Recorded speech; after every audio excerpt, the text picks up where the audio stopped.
If you ask a native English speaker how they're doing and they, look you right in the eye and say, I'm happy, they might actually be hiding the truth from you. Yeah, they really might be. Right. And not because they're sad or because they're lying, but because happy is, well, it's arguably the laziest word in the English language. So welcome to ESL listening practice. It really is a lazy word, isn't it? I mean, when you first start studying English, happy is just a survival tool. Yeah. After Gets the job done, you learn to say, I am happy, and everyone in the room understands your basic emotional state. But the underlying philosophy of today's lesson is that as an intermediate learner, as a B2 speaker, you need more than just survival tools. You definitely do. Using a wider emotional vocabulary makes your spoken English sound, well, dramatically more natural. And it actually allows your real personality to shine through. Right, because emotion is just this massive spectrum. I mean, if you use the exact same word to describe finding a $20 bill on the street, marrying the love of your life, and, I don't know, finishing a terrible work project. Oh, yeah. That's a huge difference. You're completely flattening your own human experience. So our mission today is to upgrade that vocabulary. We are going to explore how native speakers use highly specific words to pinpoint the exact flavor of happiness they're feeling. Exactly. We really need to focus on the mechanism behind the emotion. Like, are you happy because you just got this massive injection of adrenaline from amazing news? Right. Or are you happy because a deeply stressful situation is finally in the rearview mirror? Yeah, or maybe you're happy just because your environment is quiet and peaceful. Precisely. Each of those biological and psychological states demands a completely different English word. Okay, let's unpack this. I want to start at the very top of the energy spectrum. The fun stuff. Exactly. We're talking about the kind of happiness where your heart rate spikes, your eyes go wide, and you literally cannot wipe the smile off your face. The first word we're looking at in our topic today is thrilled. Oh, thrilled is such a fantastic, vibrant word. It really is. The core mechanism of feeling thrilled is extreme excitement mixed directly with happiness and physical energy. You use this word when something highly anticipated and wonderful has just happened. Or is about to happen, right? Right, exactly. We use it for major positive disruptions to our normal routine, like getting a promotion at work. Oh, that's a great one. Or finding out you won a competition, or securing tickets to see your favorite musician in the front row. Let me push back slightly just to make sure the boundaries of this word are super clear for our listeners. Sure, go for it. Because it has all this physical energy and adrenaline, I assume we cannot use it for low energy situations. Yeah, definitely not. So I couldn't say, I am absolutely thrilled because I just sat down with a relaxing cup of chamomile tea. No, you definitely would not say that. Well, unless you were actively trying to be funny. Right, like being sarcastic. Exactly. Yeah. That's a really important cultural nuance. If you use thrilled to describe a very mundane, quiet activity like drinking a cup of tea or, I don't know, finding a matching pair of socks, a native speaker will automatically assume you are being sarcastic. on. The physical energy of the word has to match the reality of the situation. Thrilled is just a sharp, spiky, high-energy word. That makes a lot of sense. It's kind of the verbal equivalent of an exclamation point. Yes, perfect way to describe it. Because if I say, I was thrilled to find out I got the job, you can actually hear the momentum in the sentence. It implies I might have literally jumped out of my chair. You can feel the energy. Exactly. Now, keeping with this high energy theme, let's look at an idiom. Idioms are so crucial for B2 learners because native speakers use them constantly without even realizing it. They really do. The phrase is over the moon. What's fascinating here is the psychological imagery this idiom relies on. I mean, think about what gravity does. It pulls us down. Right. It pulls us down and makes us heavy. When you're hit with a wave of incredible life-altering happiness, you feel physically lighter. Oh, I see where this is going. Yeah. This idiom asks the listener to imagine you being so incredibly happy that gravity simply stops working on you. You float up into the sky, past the clouds, past the atmosphere, and you are literally floating all the way above the moon. Wow, that's incredibly poetic. It paints a picture of being beautifully, dreamily overwhelmed by joy. I just love that visualization. It explains exactly why we use it for the things we do. Because over the moon feels, a bit softer and more personal than thrilled, even though they're both high energy. I completely agree. I feel like thrilled is very professional and sharp, like I'm thrilled to join the company. But Over the moon is deeply personal. Like, she was over the moon when she got accepted into her dream university. That is a perfect distinction. Yeah. It is widely used for major life milestones. Welcoming a new baby into the family is a classic example. Oh, for sure. You'll almost always hear native speakers say, the parents are over the moon. Or if someone gets engaged to be married. It implies a kind of happiness that you can get lost in, a happiness that makes you daydream. So we have the adrenaline of being thrilled and the zero-gravity joy of being over the moon. But as a human being, you simply can't sustain that level of energy forever. No, you'd be exhausted. Exactly.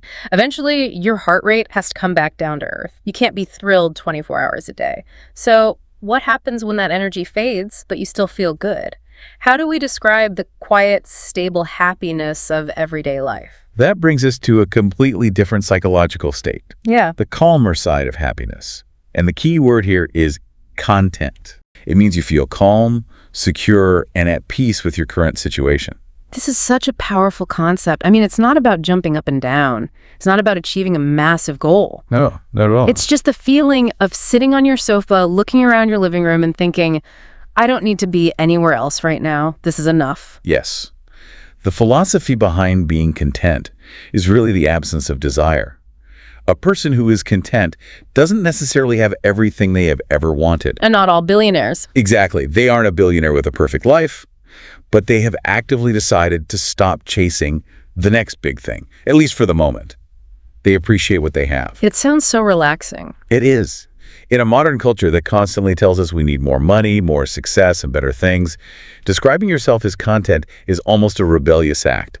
It means you're at peace. This is exactly where my cup of tea example works perfectly. Yes, it is. If I'm sitting on a balcony, reading a good book, drinking my tea, and listening to the rain, I am not thrilled.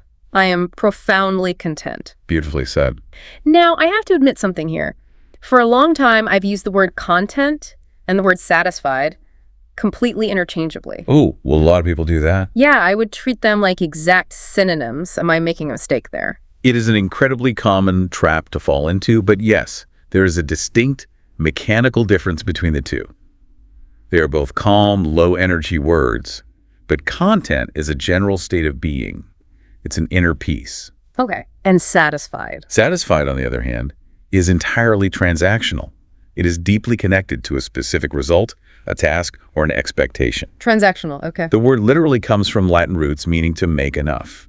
You feel satisfied because a specific thing you did or a service you received met your expectations. Ah, okay. So satisfaction requires an action to trigger it. Exactly. If I'm studying English vocabulary for an hour and I successfully memorize 20 new words, I'm satisfied with my progress. I had a target and I hit the target. Precisely. You evaluate a result, and the result is good. Think about going to a restaurant. You order a hamburger.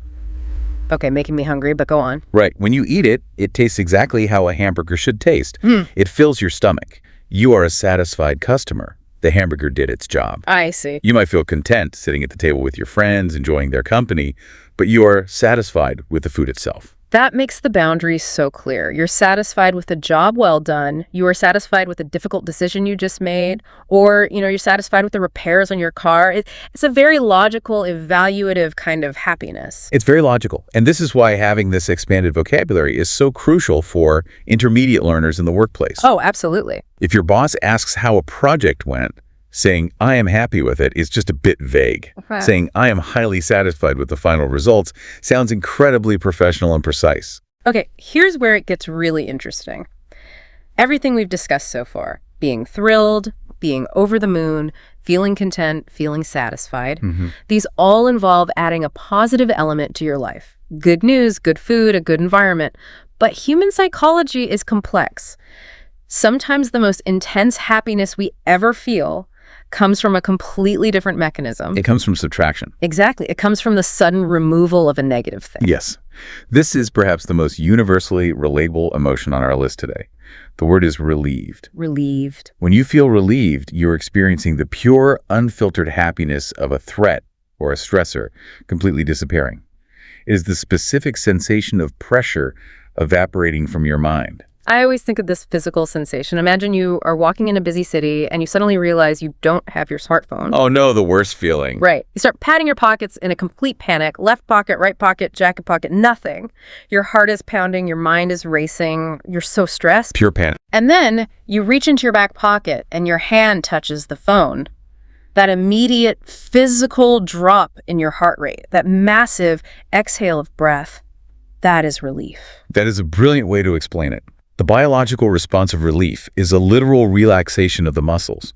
It is the body realizing it no longer needs to be in fight or flight mode. You are safe. Exactly, you're safe.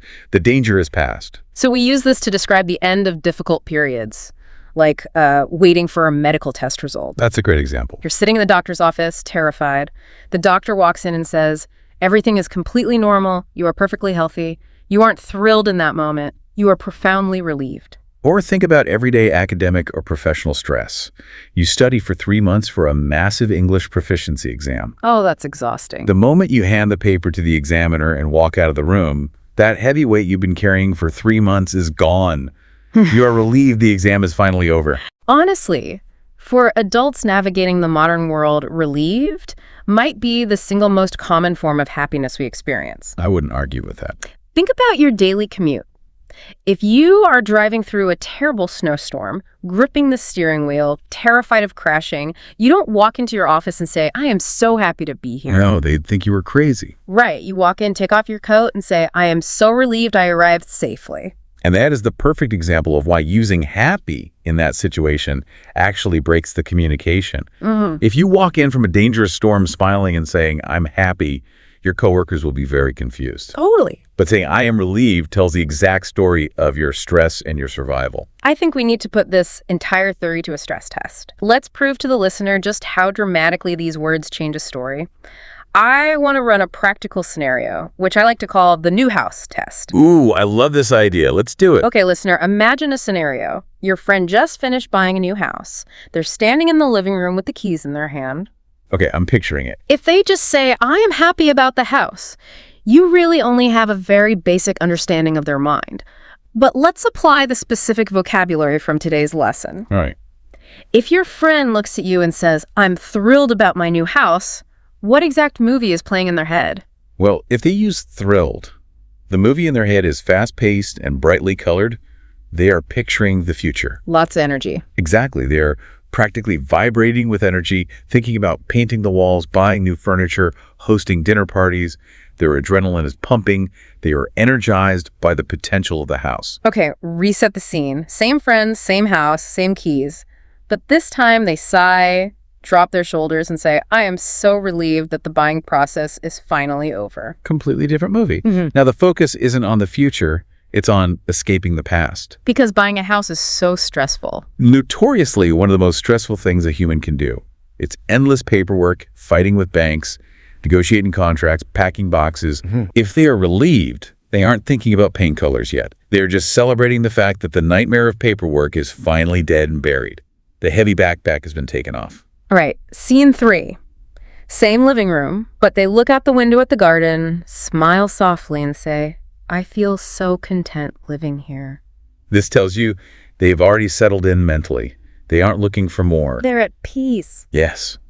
They aren't worried about whether the house is a good financial investment, and they aren't jumping up and down about the paint colors. They feel safe, they feel secure, and they feel like they belong there. It is a quiet, deep satisfaction with their current reality. What if they grab your arm, shaking with excitement, and use our idiom, I am over the moon about this new home? Then they are lost in the dream of it all.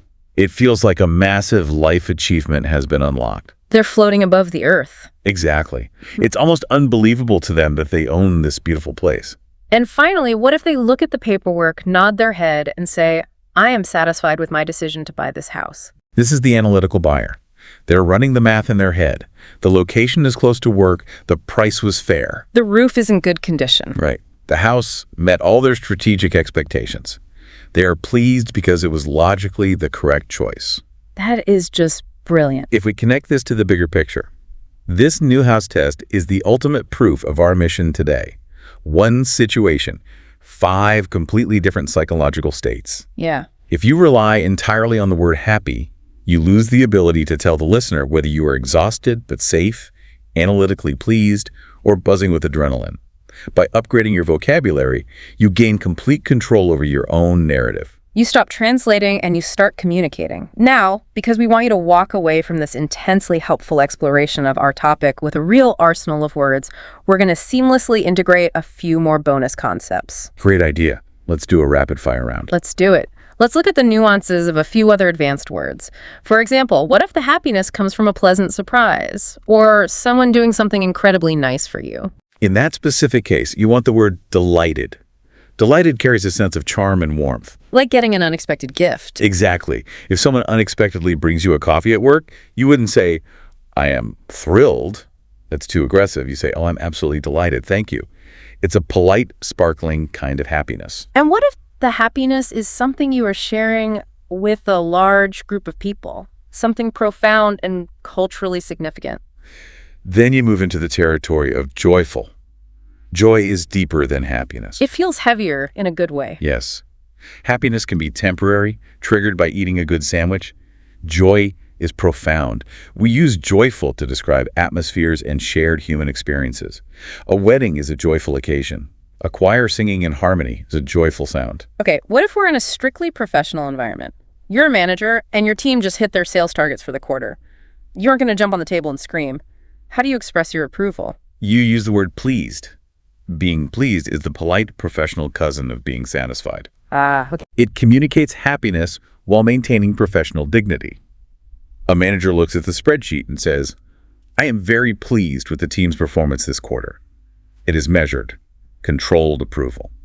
Now let's go the complete opposite direction. Let's break the professionalism completely.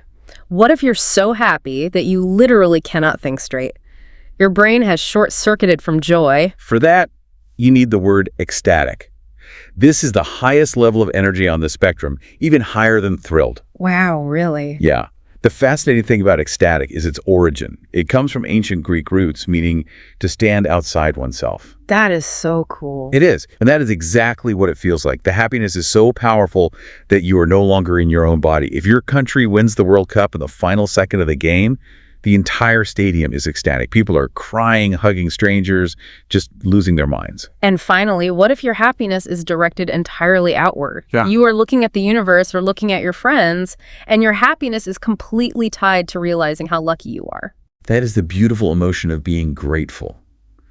Being grateful is happiness synthesized with deep appreciation. You aren't celebrating an achievement, you are recognizing a gift. Perfectly said. If you go through a difficult medical crisis and your friends bring you dinner every night, you look at them and say, I am so incredibly grateful for your support. So what does this all mean for you, the listener? We have journeyed through adrenaline, relief, logic, and profound appreciation today. It means you now have a sophisticated toolkit. You are no longer trapped in the box of just saying, I feel happy. You're free from the box. Yes. You can look at a situation, analyze how your body and mind are reacting, and select the precise word that matches reality. If the stress is gone, you are relieved. If the result is logical, you are satisfied. If the peace is quiet, you are content. Upgrading your emotional vocabulary is a superpower. And I want to leave you with a final, provocative thought to chew on after this lesson ends. Today, we took the basic word happy and we exploded it into 10 distinct, vibrant colors. But what about the other basic emotion words you learned on your first day of English class? What happens the next time you want to say, I am sad, or I am angry? Oh, that is an excellent challenge. Because anger has a spectrum too. Are you just a little bit irritated, or are you absolutely furious? Exactly. I challenge you to examine your own daily speech. The next time you feel a negative emotion, do not let yourself use the lazy word. Can you find 5 distinct words for sadness? Can you find the exact difference between feeling frustrated and feeling outraged? It's a great exercise. It really is. When you take the time to map out these emotions, it doesn't just improve your grammar score. It ensures that when you speak English, the person listening is meeting the real, authentic you. Because when you possess the right words, you don't have to water down your human experience just to speak a second language. Thank you so much for joining us for today's lesson. We are incredibly grateful, there's that word in action, that you chose to spend your time practicing your listening skills with us today. Keep pushing your boundaries, keep looking for the exact right word, and we will see you next time. Goodbye. Goodbye, and keep communicating.